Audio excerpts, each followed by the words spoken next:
Guys मैं अंदर जा रहा था तो हमारा माइक का जो डिवाइस है जिससे रिकॉर्डिंग करते हैं उसके लिए बोला नॉट अलाउड, आपको इसको लेके अंदर नहीं जाना है। तो मैंने कहा ठीक है भाई, मैंने बोला उसको, बताया कि मैं ब्लॉग बना रहा हूँ, तो उन लोगों ने अलाउड नहीं किया। फिर मैं अपनी डिवाइस को गाड़ी में रख के फिर वापस जा रहा हूँ, फिर देखते हैं क्या होता है। पुराना किला मूलतः यमुना नदी के तट पर ही बना था, परंतु उत्तर और पश्चिम दिशाओं के ढलान से प्रतीत होता है कि नदी को जोड़ती हुई एक खाई सुरक्षा के दृष्टि से बनी थी। इस किले की चहर दीवारी लगभग 2.4 किलोमीटर लंबी है और इसके 3 मुख्य दरवाजे उत्तर, पश्चिम और दक्षिण में हैं। इनमें से पश्चिमी दरवाजे का प्रयोग आजकल किले में प्रवेश के लिए किया जाता है। उत्तर की ओर का द्वार तलाकी दरवाजा कहलाता है। यह स्पष्ट नहीं है कि कब और क्यों इस दरवाजे के उपयोग को प्रतिबंधित किया गया। यह किला मुगल, हिंदू तथा अफगानी वास्तुकला के समन्वय का एक सुंदर नमूना माना जाता है। शेरशाह द्वारा बनवाया गया शेर मंडल जो अष्टकोणीय 2 मंजिला भवन है। इसी भवन में हुमायूं का पुस्तकालय हुआ करता था। यहीं पर एक बार पुस्तकों के बोझ को उठाए हुए जब हुमायूं सीढ़ियों से उतर रहा था, तभी अजान, इस्लामी प्रार्थना की पुकार सुनाई पड़ती है। नमाज का समय हो चला था। हुमायूं की आदत थी कि नमाज की पुकार सुनते ही जहां कहीं भी होता झुक जाया करता। झुकते समय उसके पैर लंबे चोगे में कहीं फंस गए और वह संतुलन खोकर गिर पड़ा। इस दुर्घटना से हुई शारीरिक क्षति से ही 1556 के पूर्वार्ध में वह चल बसा। पुराने किले की पूर्वी दीवार के पास दोबारा खुदाई 1969 से 1973 के बीच भी की गई थी। वहां से महाभारत कालीन मानव बसासत के कोई प्रमाण तो नहीं मिले, लेकिन मौर्य काल 300 वर्ष ईसा पूर्व से लेकर प्रारंभिक मुगल काल तक अनवरत वह भूभाग मानव बसाहट से परिपूर्ण रहा।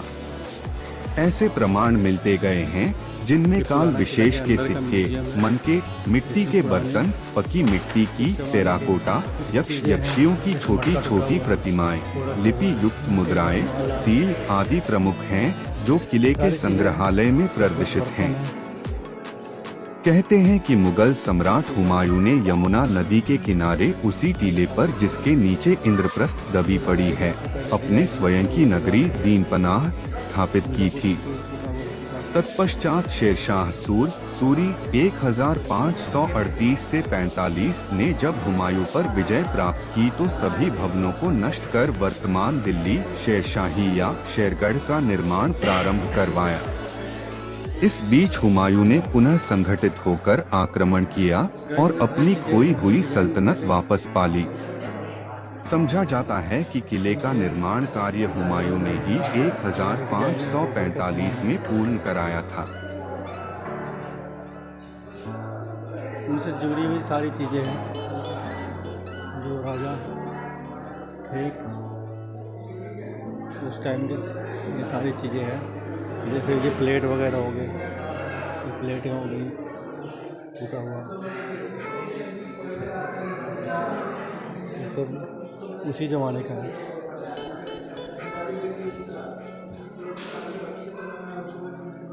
ये सब सारी चीज़ें वही है, उनसे जुड़ी हुई।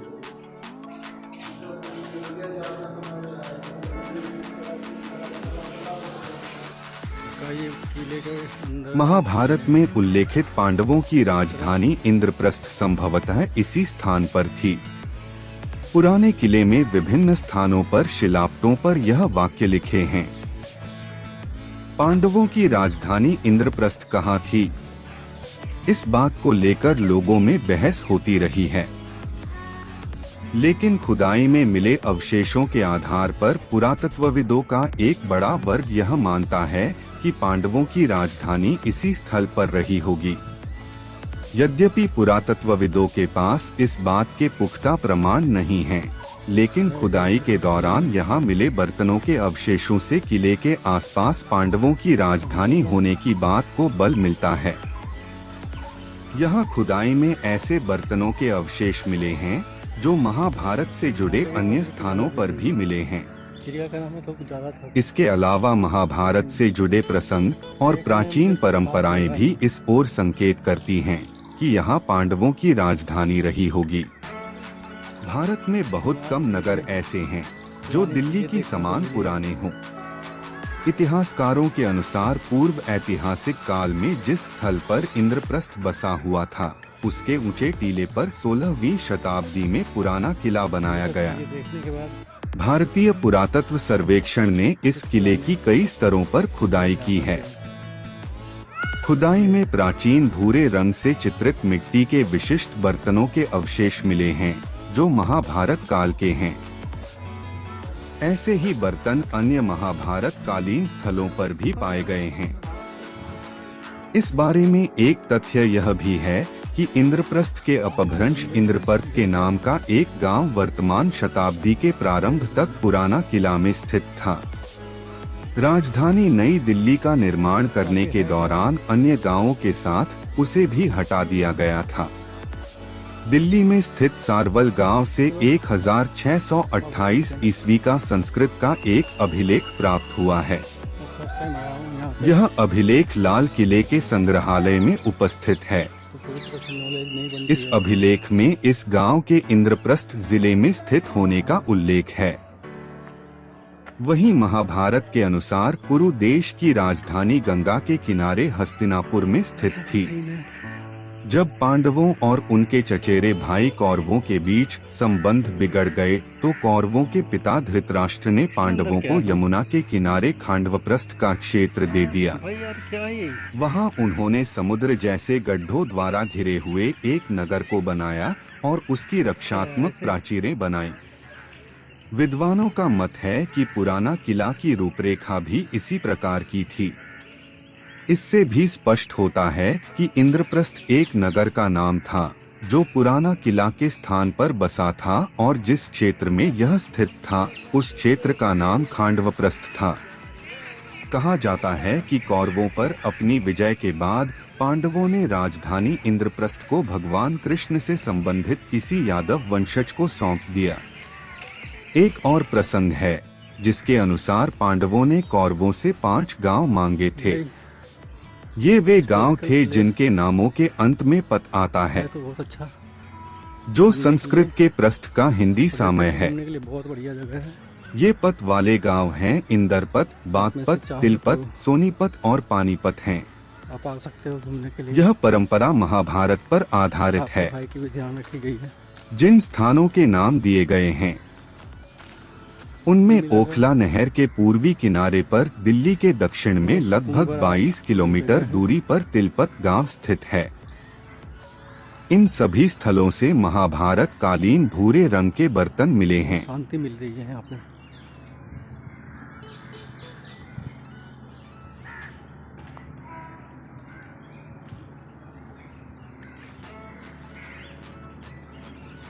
रात का नज़ारा यहाँ पे बहुत अच्छा होता है। लाइटिंग की व्यवस्था बहुत अच्छी की गई है। शेरशाह सूरी ने हुमायूं को पराजित करने के बाद पुराना किला पर अधिकार कर लिया। वहां उन्होंने अपने निजी इस्तेमाल के लिए मस्जिद का निर्माण किया जो उनकी शाही आकांक्षा का प्रतीक बन गया। एक माना जाता है कि मस्जिद का निर्माण 1541 सी में किया गया था। बहुत बढ़िया। मस्जिद शेर शाह सूरी के किले पुराना किला के अंदर स्थित है, जो दिल्ली जीतने के बाद उनका किला बन गया। यह किले में मौजूद शेर मंडल, जिसे हुमायूं के पुस्तकालय के रूप में जाना जाता है, के पास की संरचनाओं में से एक है। किला दिल्ली चिड़ियाघर के पास स्थित है।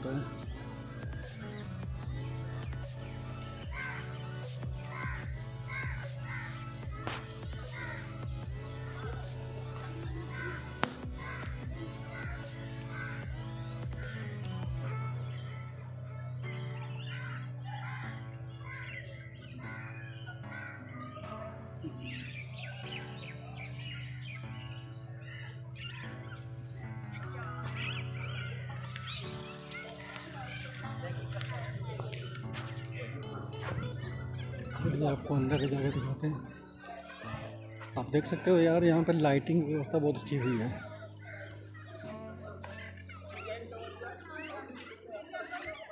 तो देख रहे हो, अगर आप रात में आओगे तो बहुत ही अच्छा लगेगा।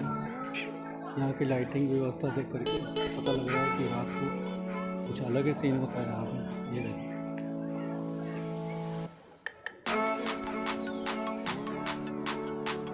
ये अंदर से है।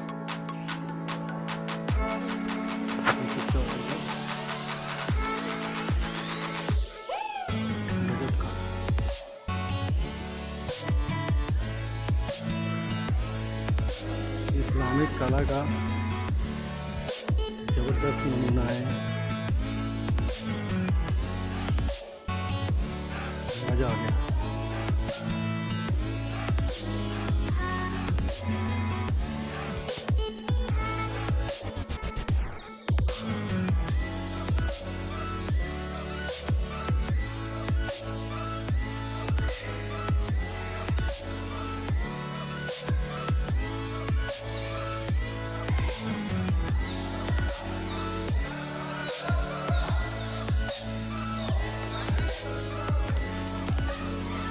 अंदर का सीन था और मैं बाहर जा रहा हूँ।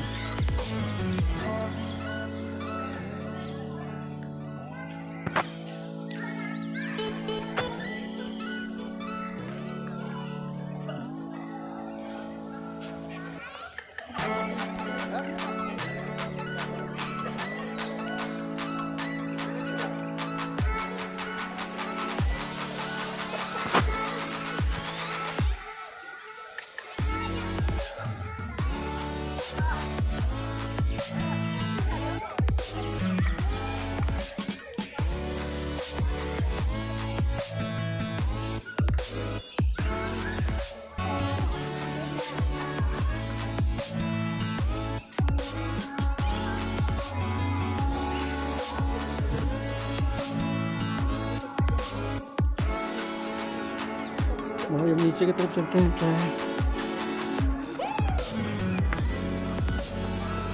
सीढ़ी तो नीचे की तरफ बनी हुई है।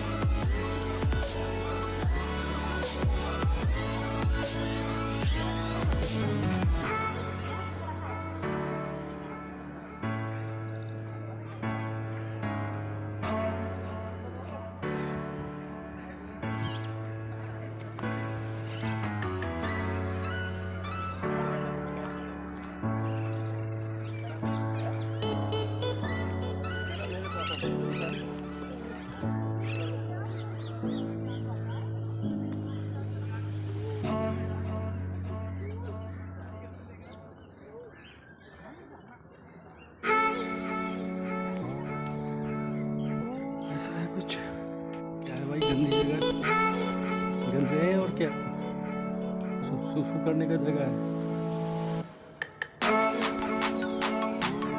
ऐसा कुछ बंद है भाई।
प्यार करने वाले हैं, प्रेमी जोड़े, वो भी आकर के अपना टाइम पास करते हैं। उनके टाइम पास, सुकून की ज़िंदगी उनको जीते हैं। दिन अच्छा है। देखने के लिए।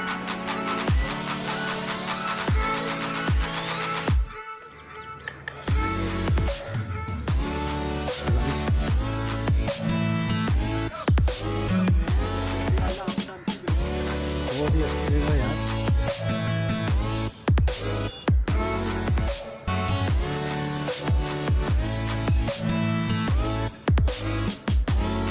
घूमने के लिए बहुत अच्छी जगह है। आप लोगों को चाहो तो शायद देख सकते हो। Nice place.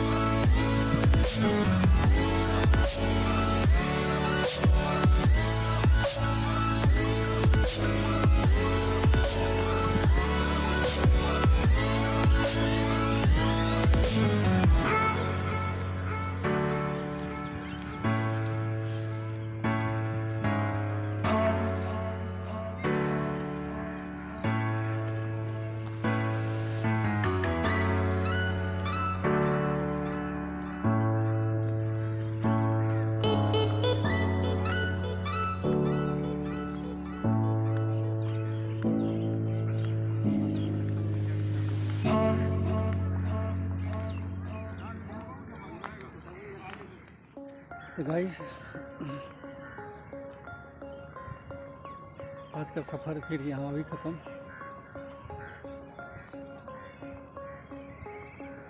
मिलते हैं फिर नेक्स्ट वीडियो में।